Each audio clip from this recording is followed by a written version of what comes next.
Hi guys, again, it's me, Alexander. Ayun, nandito na naman tayo sa gulayan ni Kuya Bonbon.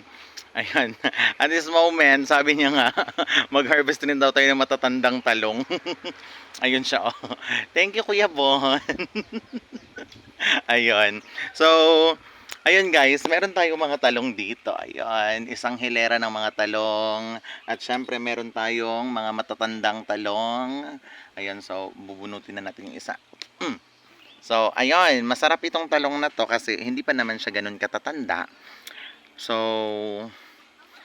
masarap itong igulay guys. Ayun, masarap itong igulay na meat ini siya nga gulayon. Kay grabe ini siya ka-fresh.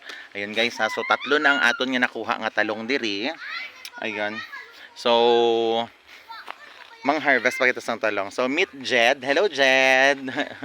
Ayun. So, ara siya guys, mga kabataan diri. So, next is another tigulang nga talong. Oh, just imagine guys ha, gagmay pa ang talong. Medyo gagmay pa gid siya, pero ang mga bunga damo na siya. Ayun, so damo na siya.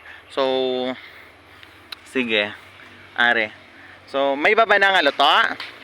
Kuhaan nyo ay. Ayun. So, amo na siya guys. Meron na kita nga apat nga nakuha nga talong. Damo pa diri guys, oh. Oh, damo pa diri guys. So, baby pa man na siya. So, kuhaon lang natin itong mga medyo may edad-edad na nga mga talong. Kaya para mahalo natin sa aton nga gulay. Ayun. So, ari medyo malam-malam na siya gamay. To prevent ang pag-malam gyapon sang puno, we need to harvest itong mga medyo dako-dako ng mga talong. Na siya. Pero daw damo ni siya pabungahon nga talong guys, abi nyo lang. May ara pa diri isa guys, oh. Laba siya nga talong guys. Ayun. So, damo na siguro ni siya guys. Pila lang man kami makaon, si Lola, ako, si Auntie, si Jinjin, ara siya. Nan. Ala, damo pa diri lagba nga talong. Kuya Bon, salamat. Salamat sa biyaya ng mga talong. Ayun, so dama pa siya guys. Abi nyo lang. So talong guys, talong. Ayun, so ilang araw mo lang ngayon, magdami lalo itong mga bunga niya guys. And hoping na sana umulan na naman para madiligan na naman siya. May pa'y talong, basa. Ang mga tao diri, ang nagtanong ambot lang kung basa gyapon. Nan. So damo na siya guys. Mayroon na ta kaina nga alugbati, karon talong daman. So last na ni. Ayun, mga malam na ang iban. Nan. So hilaw ko alang. Nun, may bata nga nagkuha sang baba na dito guys. Ayun.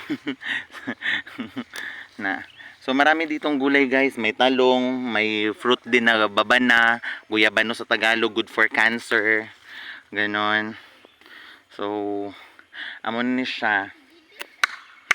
Ayun. Ari guys, amon yung pinakalaba nga nakita ko sa mga talong diri guys. So maulanan lang ni siya guys. Magdamo na naman itapat ang gula ang bunga niya guys. Sabi nyo lang. Na. Nagulayan mo na ba ni Kuya Bon o wala pa? Aba, sana all. So, permi na gali siya ginagulayan guys. Amo gali nga nagadamo. Dapat ang bunga niya guys. Kag, sa isa ka pungango guys. Sa isa ka pungango, may duwa nga bunga guys. Oh, di ba si Jed? Ang batang makulit. Na. So, isan pila lang kabilog guys, oh. Amo ni nga talong guys. Adobohon mo ni. Namit na ni siya guys. Baka agiyapon ko. Na. So damo na ta nakuha na talong guys. May gagmay, may dagko. So namit. Ano pa man imo iya? Ano pa ning baklon mo dito sa palengke guys? Oh, di ba gibagtong ko na guys, gibagtong ko na ang mga talong. Oh, lantawan yung mga talong guys. Oh, di ba? So that's all guys. Salamat sa paglantaw ninyo sang aton nga video. Follow, like, and share ang aton nga mga video guys. Madamo gid nga salamat. So, kaina, alugbati. Amo na ni siya gidugang-dugangan ko.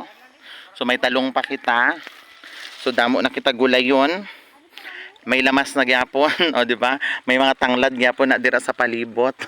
O di ba? So ari si Jed, sa sunod niya si G Mark, tama? Si Ipok, kag si Kuya Bonbon, ayun. So, bye guys, that's all for today. Follow, like, and share our official Facebook page and official Facebook account. Madamo gin salamat. God bless you everyone. Bye-bye.